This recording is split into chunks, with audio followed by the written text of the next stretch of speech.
Welcome to 20 Minutes of Clarity. I'm your host, Jason Noble, and with me today is the ever-present Andy, the man merchant. And we're going to be focusing on an essential part of maintaining your financial health, which is the mid-year financial review. Such an important topic, right? As we reach the halfway point of the year, it's a perfect time to pause and review your financial progress. Mid-year financial planning involves taking a close look at your balance sheet, income statements, reassessing your portfolio allocation, and addressing any outstanding financial tasks. So as you can see, we're going to have a number of topics to go over today. And by the end of this episode, you'll have a clear roadmap for conducting your mid-year financial review, ensuring you're making informed financial decisions to optimize your financial health. So let's get started on this very important topic, Andy. Love always when we get together to have these conversations. It was so interesting. You sent me over like, hey, I think we should have this topic. And just this past weekend, my wife Rachel and I went through our mid-year review.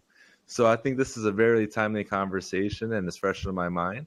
So I got to ask, like, what prompted you, though, to reach out to me? Because you didn't know I did this with my wife Rachel, right? So, like, what made you think to, like, hey, let's make sure we have this conversation in front of everybody?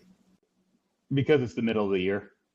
That's it? That's it. That was it? That was the only thing? It was like, hey, we got a date. We got to talk about it. What's a good topic to talk about when everybody's kind of maybe disconnected a little bit from their plan? They're taking vacations. They're full of baseball or sports and kids activities and maybe just the hustle and bustle of summer. But it was important to say, well, let's not get distracted. Let's not lose focus. And so mid-year review is a great time to have a reset. And I think today we'll kind of support a little bit of that why and staying intentional. So it just worked timely. And look, you're proof in the pudding. You know, this is your own plan, and we sell our own gospel. So here we go. It'll be fun to hit some of these notes.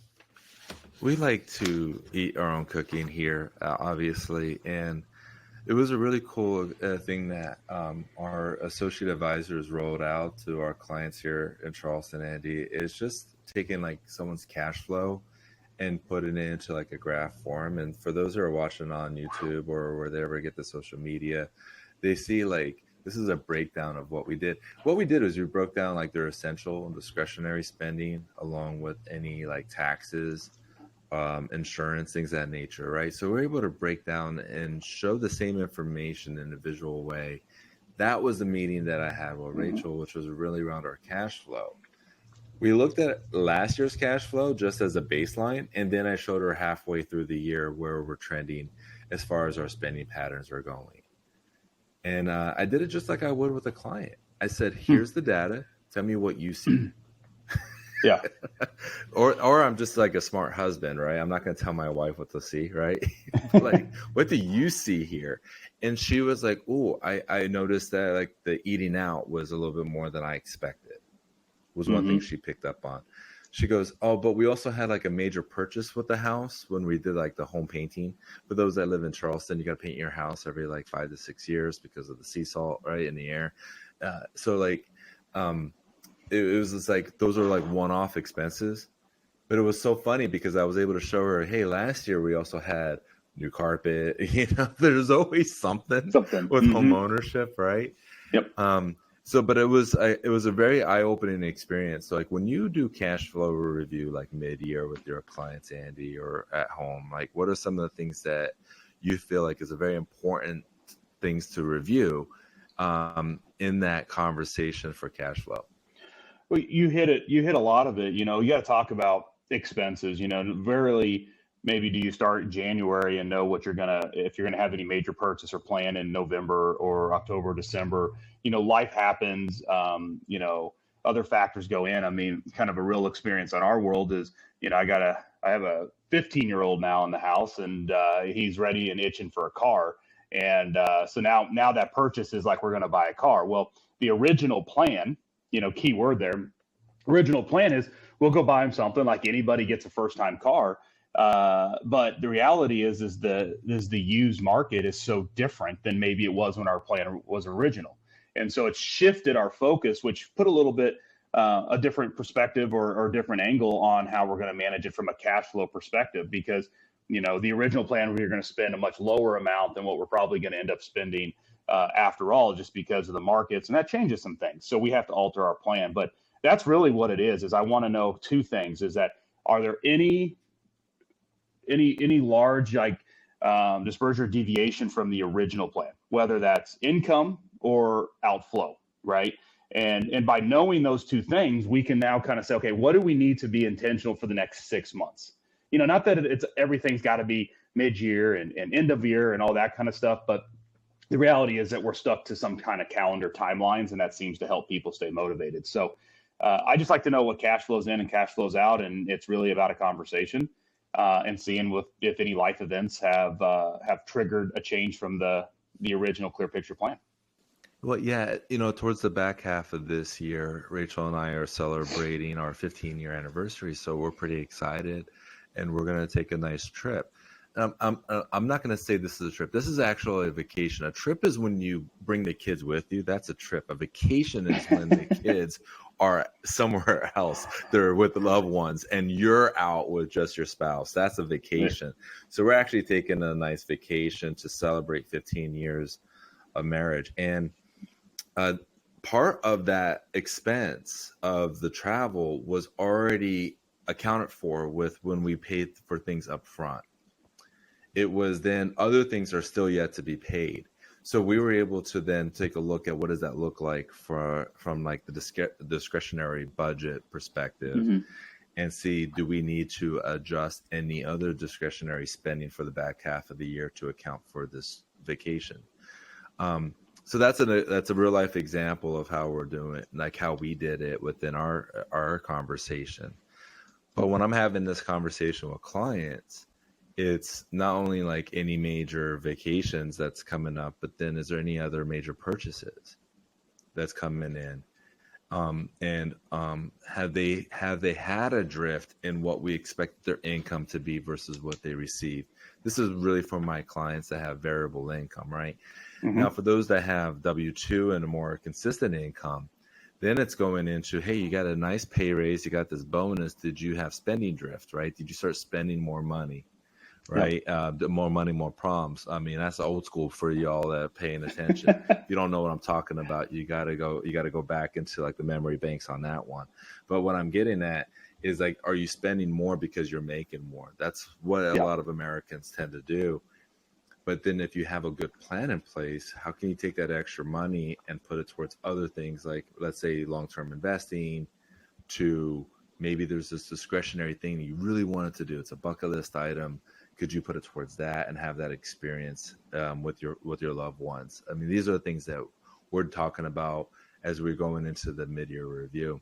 Yeah, well, I'd also add to that, Jason, on it is that a lot of the clients that we work with that go through the Clear Picture Wealth program, we've had that shift in conversation. We became very intentional on spending and savings. We've introduced, unallocated savings ratios and some other really fun terms.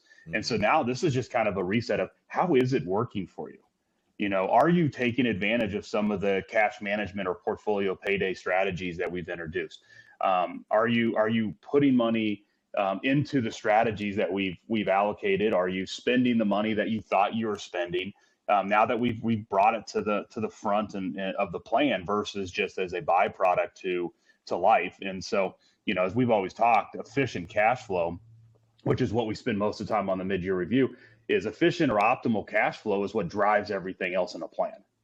And if we're meeting the goals that we want, then we can implement the rest of the plan. If we're a little behind and we're not able, or it's creating stress, like we're not in the business of creating stress. There's plenty of that out there. We're here to help, kind of keep that reality in check in that game plan. And so that's such an important part. Now, on the flip side, right, to your point is, I've had a couple clients say, hey, our companies have done great. They're going to do out a bonus distribution, or I've maybe made more in commission than I was expecting. This allows us enough time to shift maybe our original savings allocation into our 401k or savings plan, right? Because not everybody needs to put 100% of their savings or they're maxed out in their 401k, but you also don't want to have that decision made in December when you're trying to buy gifts for family and celebrate the holiday seasons and do that. But then all of a sudden say, hey, we really think you should probably max out your 401k now. Well, I've only been putting in 6%. Well, right, that creates stress later. So I just think cash flow is so important. Goal planning is so important just to kind of reassess tasks. But if you do have those extra cash balances, right? Maybe we got to make sure, did we allocate cash to the right buckets? Do we need to take some cash out and make sure our balances are there? So I think the mid year for me is really more about realignment towards and refocus and conversation to the original plan, and refocusing our attention so we don't get complacent for the second half. And it's just that psychological mid-year point of view that we that drives this meeting. So Yeah, so if you do have like higher expenses, or if you do have things that are coming in on the back half of the year, it's important to review your how much do you have in cash. And is there any expected income that's coming in the near future to make sure you're in the right allocation? And what I mean by right allocation, it's between 3 to 6 months of expenses that you want to have in cash. Now, what could be an exception to that is that additional goal that you have, but you may want to have that on top of that 3 to 6 months. There's always an exception to the rule. I mean, we have clients that are in the Gulf Coast and they have very extremely variable income. We have a year's worth of money set aside for them, right? So just take what we're saying as more of a guideline. yeah, To speak with a financial professional that for your specifics, like for your own personal finances, then start the process on a clear picture. That's when we want you to go to clearpicturefinancial.com. You could check out other podcasts. You could check out our blogs and everything else that we have provided on that website. But then we want you to scroll down, enter in your information to schedule a time to speak with a specialist and to have a conversation around your own personal finances. Another thing I think is so important is we get portfolio drift. Right. That's an industry term. So it's like you just invested in, let's say, 50% stocks and 50% bonds. Over time, the stocks will outperform the bonds. And so you're no longer at 50-50. Okay. That's yeah, what portfolio drift is for those that are watching and taking notes. Okay. But we go through the first half of this year, certain sectors of the economy have really taken off while others are really lagging and suffering. That's going to change what's going on within the portfolio. So, Andy, what are some of the things that you're talking about with your clients right now as we're talking through mid-year review on the portfolio construction side? yeah. Well, I just had the conversation 5 minutes before jumping on to our call today. Part of our process within the program is every year we need to look at that, right? Your advisor should be looking at how your portfolio has been reacting, and because if you originally went in this case, we bought a percentage of, everybody probably knows that Nvidia is kind of the stock of the last 2 years. It's what's driving the market. But what, just as, again, using a story and not suggesting a stock, but we purchased Nvidia as a percentage of a client's portfolio. We put $30,000 into it, not a huge amount. Here we are doing the mid-year review, and the proceeds on that right now, or the gain that's unrealized, is $1 million. I mean, so we guessed really, really well. We had a great educated guess from our investment team, had great return. Well, now it's a point of how do we maybe take advantage of what you just said, Jason, as some of those ones that have won, and some of those ones that maybe haven't won, and the ones that have fallen behind, and take advantage of maybe some tax loss harvesting strategies. And I know we're going to talk more specifically about that in a future podcast, especially when it comes around mid-year planning. But that was what we talked about. Is a great strategic decision to be able to do mid-year, to plan and give us 6 more months of strategic allocation.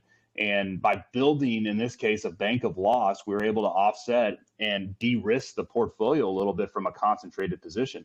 That's a lot of mumbo jumbo, but the reality is you can win in the markets, but if you don't have a strategic plan at some point to review it, then and that portfolio drift gets out of line, you could be completely allocated way differently than you had when you started the plan at the beginning of the year.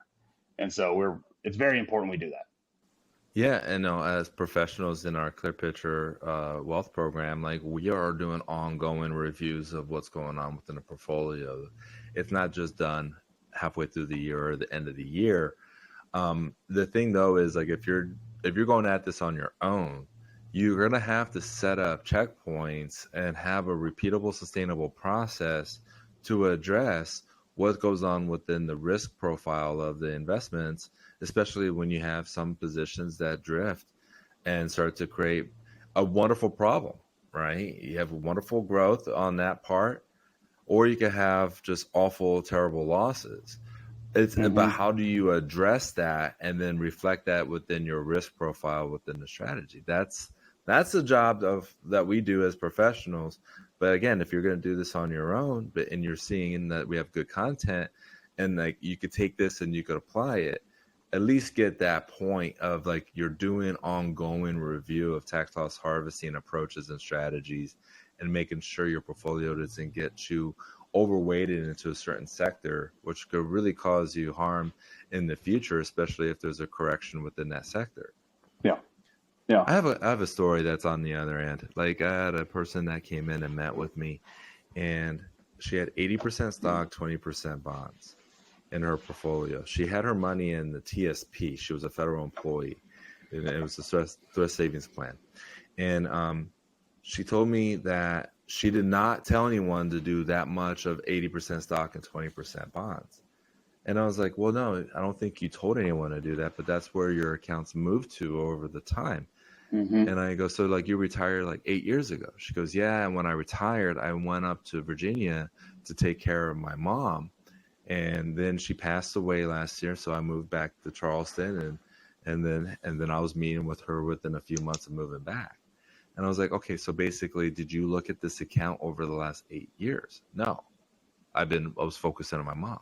I was like, okay, all reasonable things that we just discussed, but you weren't monitoring it, and your stock positions have outpaced what the bonds were doing, hence why you have 80% stock and 20% bonds.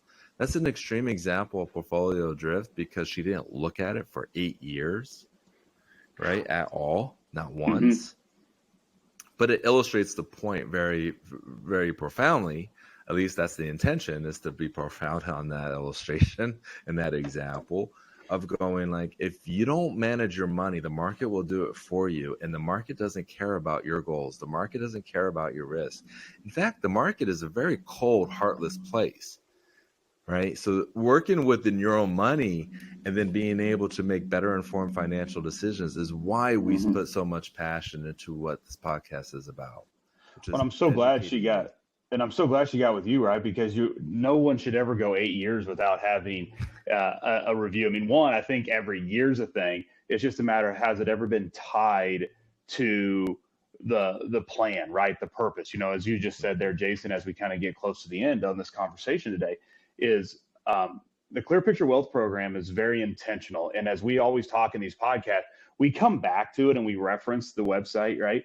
Because we want people to be educated. Our simple goal of this is to help simplify the complex relationship that people have with money. That's what the Clear Picture Wealth Program does. And I know those that are still tuning into this are getting that piece of advice. Those that dropped off earlier don't get this nugget of information. But the mid-year review is so important because it allows you to kind of continue that conversation.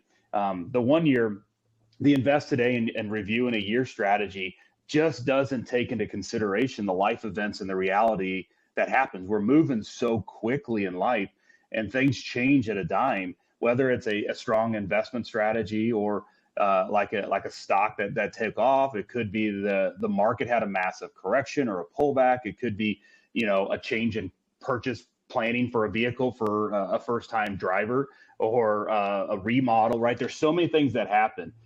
Don't let your plan stick to the traditional mindset, right? I think is the message, Jason, of just invest your money, park it, wait for a year, and hope that if it's higher, you have a great meeting. If it's lower, you're going to have a lot of, kind of defensive positions. This is about your plan. And we want you to have peace of mind. We know that conversation and change is a very difficult for a lot of people to buy into, but having a conversation is that first step. And we're just trying to get people to think change is necessary when it comes to your money and your relationship with money.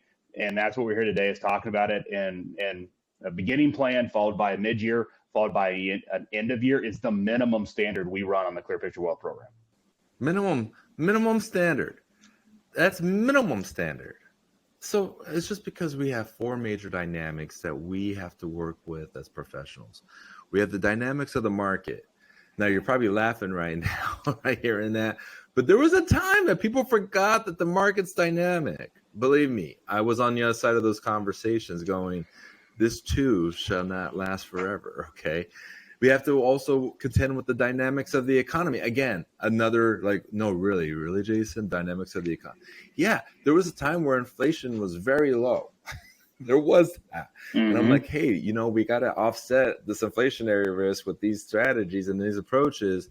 And I had to remind people of those dynamics, the dynamics of new laws and regulations that come out. That's a whole other podcast and not a topic alone. And then the dynamics of our clients' lives.